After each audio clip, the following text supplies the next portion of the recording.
President Muhammadu Buhari, Vice President Yemi Osibanjo, the service chiefs and other principal security officials met again today at the presidential villa in Abuja to discuss the rising insecurity in the country. Hi, welcome to What's Happening. These are the top 10 stories now. At number 10, Bauchi State Government has raised an alarm over a possible infiltration of Boko Haram insurgents in the state. It alleged that the terrorists are invading the town from neighboring villages like Gaidam in Yobe State. Sabiu Baba, the secretary to the state government, raised the alarm during a press briefing on Monday after an urgent security meeting held at the government house. He noted that there have been inflows of weird persons in some local government areas of the state. He also said that the state government had decided carefully on how to tackle the insurgents together with security agencies in the state before the issue escalates. The secretary to the state government added that the government will start profiling anyone coming into the state. At number 9, Bloomberg has removed Bill Gates, one of the world's richest men and co-founder of Microsoft, off its billionaire list. The business platform yanked off Bill Gates from its list shortly after the news of Gates' divorce with his wife of 27 years went viral.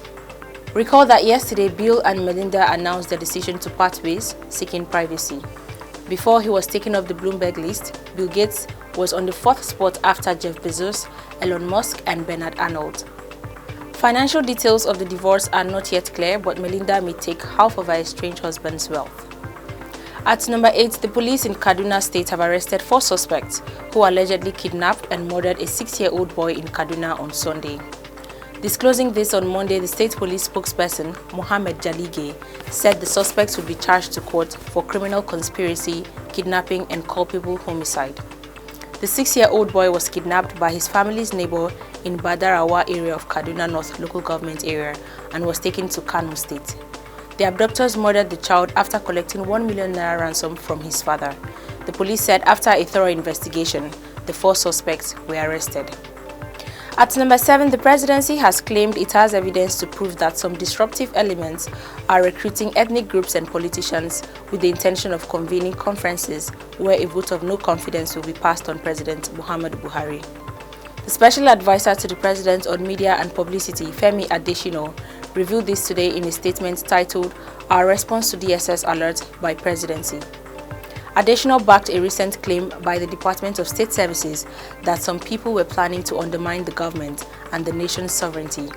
He also claimed that some resentful religious and past political leaders were behind the plans. At number 6, the House of Representatives has instructed the Inspector General of Police, Usman Alkali Baba, to immediately take over the investigation and prosecution of the suspects involved in the killing of Inubong Ephraim Omorin, who was lured with a fake job offer in Akwa Ibom State. The House, through a motion moved by Honorable Uime Idem, representing Ukanafung and Orokanam local government area of Akwa Ibom State, urged the IGP to ensure the protection of Umorin's family members from harassment, intimidation, and harm. Idem said the family members of the deceased have reportedly raised an alarm of receiving strange phone calls and threats of various degrees and have been asked to withdraw the case.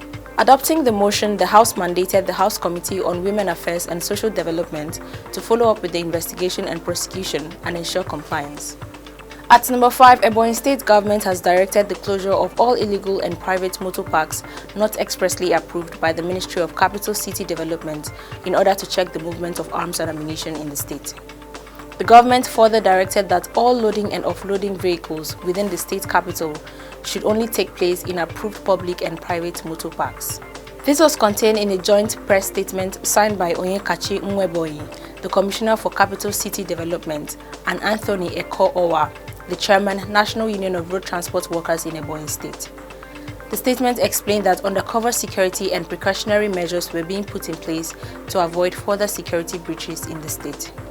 At number 4, the Senate has announced it would meet with the nation's service chiefs, the Director General of the National Intelligence Agency, and the Inspector General of Police on Thursday. The Senate President, Ahmed Lawan, disclosed this at plenary today. He noted that the security chiefs who were supposed to brief the Senate were still engaged at the National Security Council meeting, which may extend till tomorrow. Recall that last Tuesday, the Senate, after an exhaustive debate, resolved to invite the heads of the nation's armed forces and other security agencies over the worsening security situation in the country. At number 3, the indigenous people of Biafra has shifted the sit-at-home protest to mark Biafra Day from Sunday, May 30th to Monday, May 31st, 2021. According to a press statement by IPOB's Media and Publicity Secretary, Ima Powerful, the change was to avoid any conflict with Sunday worshippers. The statement reveals there will be a partial observation of the Biafra Day on Sunday, and then there will be a total lockdown on Monday throughout the entire Biafra land. The statement also enjoined all residents to comply with the order and remain indoors from 6 a.m. to 6 p.m. in honor of all those who have lost their lives in the course of the struggle for Biafra autonomy. At number 2, a tanker laden with premium motor spirits crashed along the Maraba-Abuja Expressway early this morning. It was gathered that the product spilled from the fallen tanker and flowed uncontrollably into nearby shops and residential areas. The incident reportedly caused residents to scamper for safety. An eyewitness who spoke with Daily Trust said some hoodlums took advantage of the situation to loot items from deserted shops. The eyewitness, identified as Hassan Abdul Karim, narrated that the tanker lost control while trying to avoid a pothole on the highway of the popular Mopol Junction in Nyanya, a suburb in the Federal Capital Territory. Abdul Karim also said security forces mobilized and barricaded the highway, while men of the fire service from Karu and Abuja arrived at the area to prevent any escalation. Finally, at number 1, President Muhammadu Buhari, Vice President Yemi Osibanjo, the service chiefs and other principal security officials met again today at the presidential villa in Abuja to discuss the rising insecurity in the country. Today's security meeting, held at the First Lady Conference Room, is a continuation of last Friday's meeting, which was adjourned till May 4th. Those present at the meeting were the Vice President, Yemi Osibanjo, Chief of Staff to the President, Ibrahim Gambari, Secretary to the Government of the Federation, Boss Mustafa, Minister of Defense, Major General Bashar Magashi, National Security Advisor, Major General Babagana Mungono, Chief of Defense Staff, General Lucky Irabo, Chief of Army Staff, Lieutenant General Ibrahim Atahiru, Chief of Naval Staff, Vice Admiral Awal Zubeiru, Chief of Air Staff, Air Marshal Isiaka Amao, and the Acting Inspector General of Police, Usman Alkali Baba. Always remember to wear your mask, wash your hands, and stay safe. That's all for today. See you next time on What's Happening.